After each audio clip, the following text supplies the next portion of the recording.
नमस्कार दोस्तों, इंग्लिश वाले गुरुजी चैनल में एक बार फिर आपका स्वागत करता हूं। मैं देवी सिंह सिकात आपके लिए लेके आया इंग्लिश की बेसिक क्लासेस, जिसमें हमारा चला है सेंटेंस।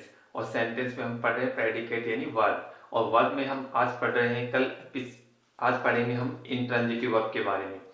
पिछली वीडियो में हमने पढ़ा ट्रांजिटिव वर्ब क्या होती है।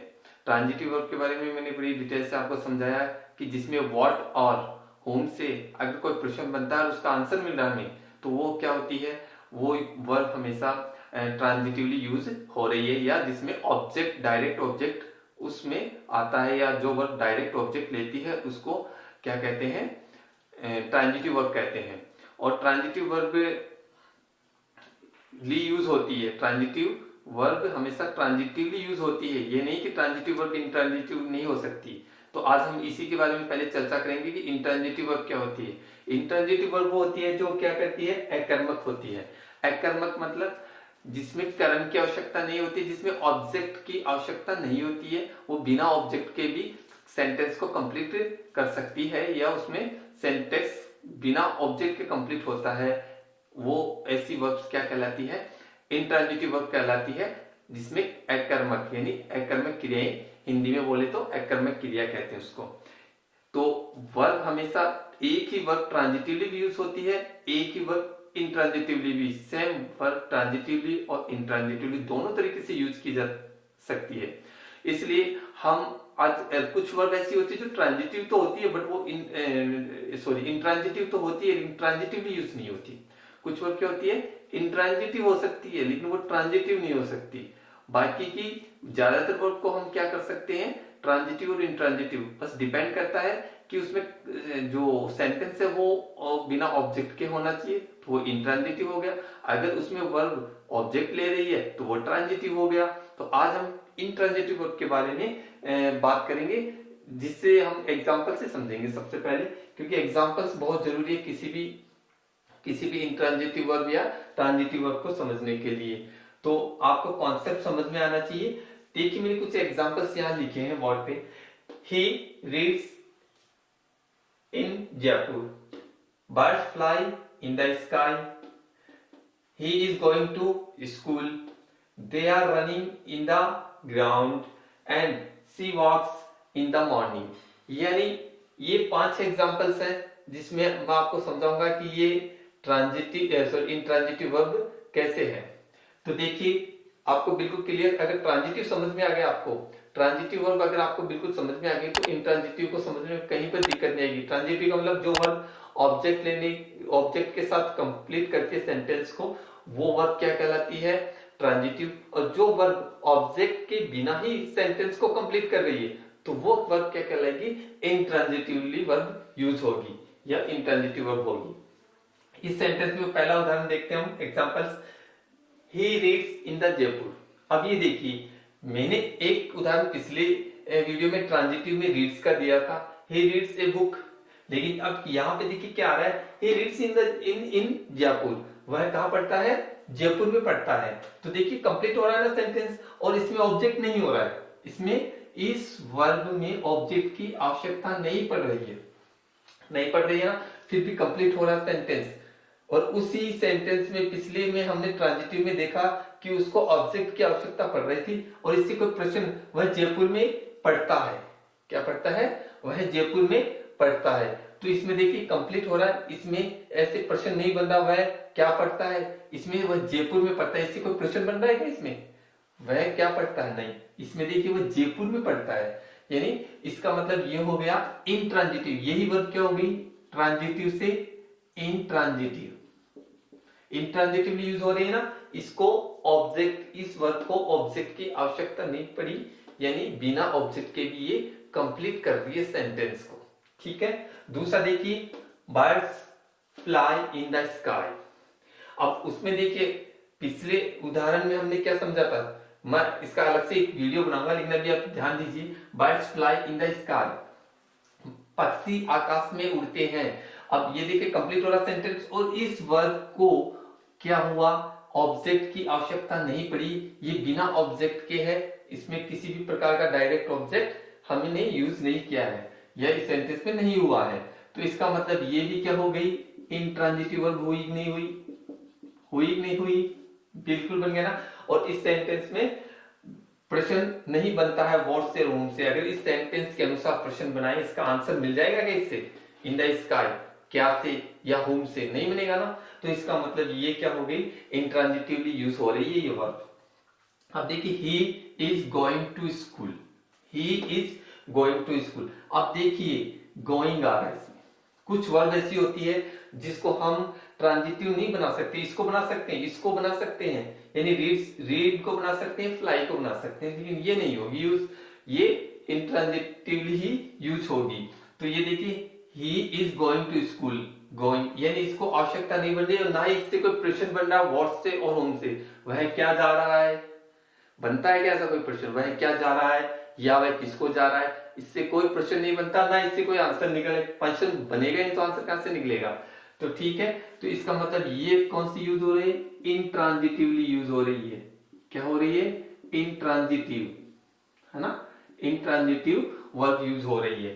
तो समझ में आ गया, ये वर्ब इंट्रांजिटिव रहेगी। फिर देखिए नेक्स्ट उदाहरण, they are running in the ground, वे ग्राउंड में दौड़ रहे हैं। तो इससे कोई व्हाट से कोई प्रश्न बन रहा है क्या? नहीं बन रहा, नहीं बन रहा ना। इससे आंसर देखिए, वह क्या दौड़ रहे हैं, ये भी कोई प्रश्न बन रहा है क्या? वह क्या दौड़ रहे हैं या किसको दौड़ रहे हैं? इससे कोई प्रश्न नहीं बन रहा। इसका मतलब ये भी क्या हो गई? ये वर्ब भी क्या कहलाएगी? इंट्रांजिटिव। क्या कहलाएगी? Intransitive verb. समझ में आ गया ना? यानी जिससे व्हाट और होम का प्रश्न नहीं बन रहा या आंसर नहीं मिल रहा हमें किसी प्रश्न में, इसमें भी नहीं मिल रहा, इसमें भी नहीं निकल रहा, इसमें भी नहीं निकल रहा। इसका मतलब ये वर्ब क्या होती है? ये वर्ब मोस्टली, ये जो 3-4 वर्ब्स हैं, ये वर्ब्स क्या होती है? हमेशा क्या होती है? इंट्रांजिटिवली यूज होती है या इंट्रांजिटिव वर्ब होती है। ये देखिए अगला उदाहरण लेते हैं हम, सी वॉक्स इन द मॉर्निंग, वह सुबह घूमने जाती है, यानी सुबह घूमने जाती है। तो इसमें देखिए वॉक्स, अब इससे व्हाट का आंसर, वह क्या घूमने जाती है? बनता है क्या प्रश्न? व्हाट से बना के देख लो, या किसको घूमने जाती है? नहीं बनता ना। इसका मतलब ये भी क्या हो रही है? इंट्रांजिटिवली यूज हो रही है। क्या हो रही है? इंट्रांजिटिव, इंट्रांजिटिव वर्ब के रूप में यूज हो रही है। तो आपको समझ में आ गया ट्रांजिटिव और इंट्रांजिटिव। कुछ वर्ब ऐसी होती है जो इंट्रांजिटिव होती है और कुछ वर्ब ऐसी होती है जो ट्रांजिटिव होकर भी इंट्रांजिटिव के रूप में बिहेव करती है, या उसको हम, यानी वो इंट्रांजिटिवली यूज होता है उनका वर्ब्स का। तो इस प्रकार ये इंट्रांजिटिव वर्ब आपको बिल्कुल समझ में आ गई ना? कोई दिक्कत? यानी ऐसी कुछ वर्ब्स होती हैं जो क्या होती है, हमें सेंटेंस के अनुसार उसमें अगर हमें किसी का आंसर व्हाट और होम से मिल रहा है तो वो आप सीधे सीधे सरल शब्दों में एक बात कहूं कि जिस सेंटेंस में हमें व्हाट और होम से आंसर मिलता है उस सेंटेंस का, तो वो नहीं मिलता है तो वो इंट्रांजिटिवली, और मिलता है तो ट्रांजिटिवली यूज होती है। तो इनमें देखिए ये गोइंग, वॉक, रनिंग, ये कोई असर नहीं पड़ रहा है इसका, और इसको ऑब्जेक्ट की आवश्यकता भी नहीं पड़ रही है। पड़ रही है कि यहाँ देखिए सीधा सा कंप्लीट होता है, विदाउट ऑब्जेक्ट कंप्लीट हो रही है। तो इस प्रकार हम आज समझ गए कि भाई ट्रांजिटिव वर्ब क्या होती है और इंट्रांजिटिव वर्ब क्या होती है। कुछ उदाहरण मैं आपके सामने पेश करूंगा दोनों के ही, कि ट्रांजिटिव वर्ब और इंट्रांजिटिव वर्ब में सेम ही वर्ब होते हुए भी वो कभी इंट्रांजिटिवली यूज हो रही है और कभी ट्रांजिटिवली यूज हो रही है। तो आप इसका स्क्रीनशॉट ले लीजिए, इसके बाद में कुछ एग्जांपल देके मैं समझाता हूं।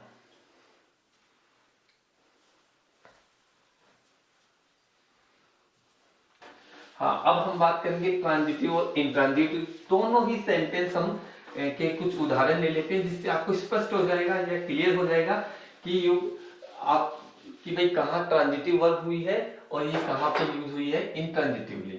तो सबसे पहले हम लिख लेते हैं transitively, transitive, transitive and intransitive verb. Transitive and intransitive, इनके दोनों के एग्जांपल्स अपन एक ही जगह लेते हैं, एक ही वर्ब के ले लेते हैं। इधर देखिए मैंने एक उदाहरण ले लिया, she speak English, she speak English, she speaks English. और इधर देखिए एक उदाहरण ले लिया इसी वर्ब का, शी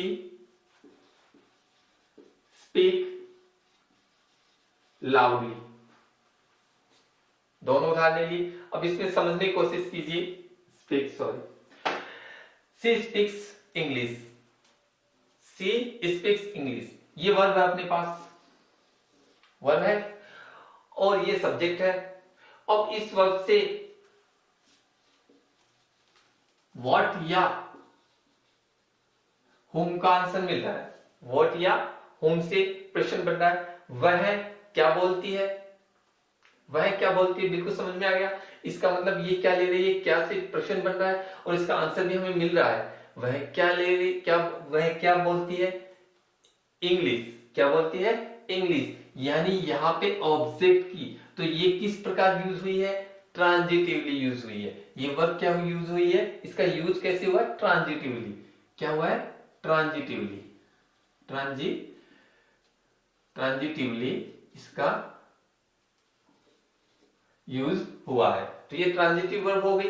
यही वर्ब देखिए ट्रांजिटिव हो गई। अब इसमें देखिए she speaks loudly, C speak loudly, वह तेज बोलती है। देखिए वह तेज बोलती है। तो इसमें देखिए अब इसमें ऑब्जेक्ट बन रहा है, लेकिन इसमें ऑब्जेक्ट यूज नहीं हो रहा, इसमें एडवर्ब यूज हो रही है और ये एडवर्ब के साथ कंप्लीट हो रही है ना, सेंटेंस कंप्लीट हो रहा है ना, कहीं आवश्यकता नहीं पड़ी ना ऑब्जेक्ट की। तो इसका मतलब अब ये यहां पे कौन सा रूप कर रही है, इंट्रांजिटिव, इंट्रांजिटिव। बिल्कुल समझ में आ गया ना। यही वर्ब क्या कर रही है, यहाँ पे इंट्रांजिटिवली यूज हो रही है, यही वर्ब यहाँ पे ट्रांजिटिवली यूज हो रही है। तो आपको यानी वर्ब अपने आप को सेंटेंस में किस प्रकार सेट करती है, इसके कारण ये वर्ब पे डिपेंड, यानी सेंटेंस पे डिपेंड होता है कि वो कंप्लीट हो रहा है या नहीं हो रहा है। दूसरा एग्जांपल लेते हैं। He played cricket, he played cricket. अब देखिए इसमें ध्यान दीजिए, ही प्लेड क्रिकेट, और इसमें हमने लिख दिया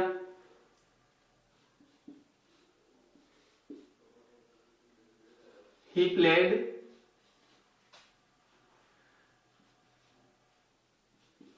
in the morning। दो उदाहरण दे दिए, he played क्रिकेट। अब इसमें देखिए प्लेड वर्ब हो गई और ये वर्ब देखिए प्रश्न व्हाट से बन रहा है, नहीं बन रहा, बन रहा है, बिल्कुल बन रहा है। वह क्या खेलता है, क्रिकेट खेलता, आंसर भी मिल रहा है ना हमें, वह क्या खेलता है। यानी ये वर्ब किसका यूज कर रही है, ऑब्जेक्ट के बिना कंप्लीट नहीं हो रही है। तो ये ट्रांजिटिव वर्ब हो गई ना, हुई कि नहीं हुई। अरे ये ट्रांजिटिव वर्ब हुई कि नहीं हुई, हुई ना। क्यों, इसका आवश्यकता प्रश्न से बन रहा है। तो दूसरा देखिए इसका आवश्यकता बन रही है, दूसरा वह खेलता है, क्या खेलता है, क्रिकेट खेलता है। तो ऑब्जेक्ट बना ना। इसमें देखिए ही प्ले इन द मॉर्निंग, अब वह क्या करता है, खेलता है, कुछ भी खेलता होगा, इससे देखो कंप्लीट हो रहा है सेंटेंस। फिर भी कुछ भी खेलता होगा, लेकिन खेलता कब है, मॉर्निंग में खेलता है, यानी मॉर्निंग में। तो ये क्या कंप्लीट कर रही है, इन द मॉर्निंग, इसका कंप्लीट को सेंटेंस को कंप्लीट कर रहा है। इसका मतलब ये क्या हो गई, यही वर्ब अब देखिए किस में यूज हो गई, इंट्रांजिटिव हो गई,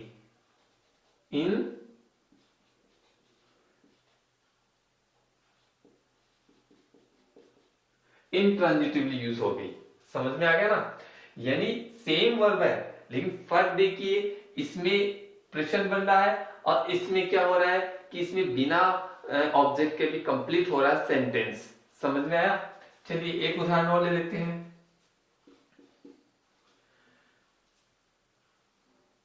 ही फ्लाई, या दे फ्लाई कर लेते हैं इसको, they fly kites, they fly kites, वे पतंग उड़ाते हैं। और इसी में देखिए birds fly in the sky. देखिए ध्यान दीजिए, they fly kites, they fly kites, वे क्या उड़ाते हैं, पतंग उड़ाते हैं। देखिए क्या से पर्सन बन रहा है ना, और आंसर भी मिल रहा है। और इस वर्ब को किसकी आवश्यकता पड़ी, ऑब्जेक्ट की आवश्यकता। वे उड़ाते हैं, अरे क्या उड़ाते हैं, पतंग उड़ाते हैं। यानी इसको ऑब्जेक्ट लेना पड़ा, डायरेक्ट ऑब्जेक्ट लेना पड़ा कि नहीं पड़ा, पड़ा ना।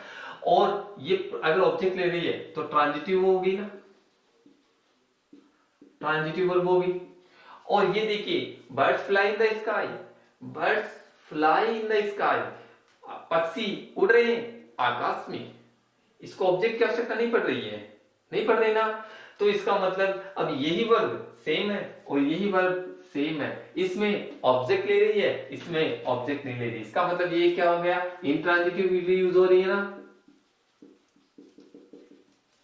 इंट्रांजिटिवली यूज हो रहा है ना, हो रही है ना, बिल्कुल।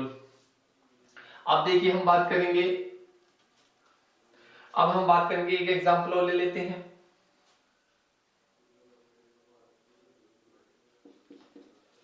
He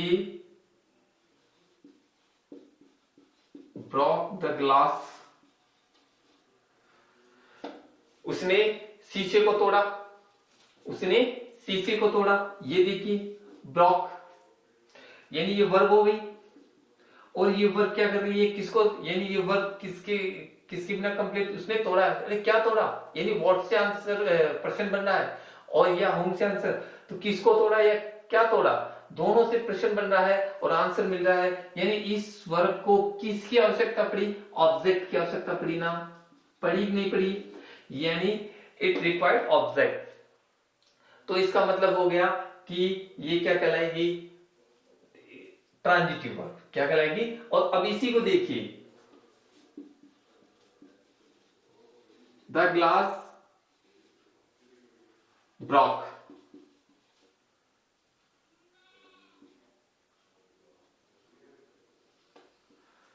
ग्लास टूटा या टूट गया, ग्लास टूट गया। अब देखिए इसी में, यानी इसमें किसी की आवश्यकता नहीं पड़ी, ग्लास टूट गया, ग्लास के बारे में तो पूछ रहा है, ग्लास टूट गया। इसमें उसने तोड़ा, क्या तोड़ा, ग्लास, और इसमें ग्लास टूट गया। तो यहां पे ये इंट्रांजिटिव यूज हो रही है, किसके रूप में हो रही है, इंट्रांजिटिवली यूज हो रही है।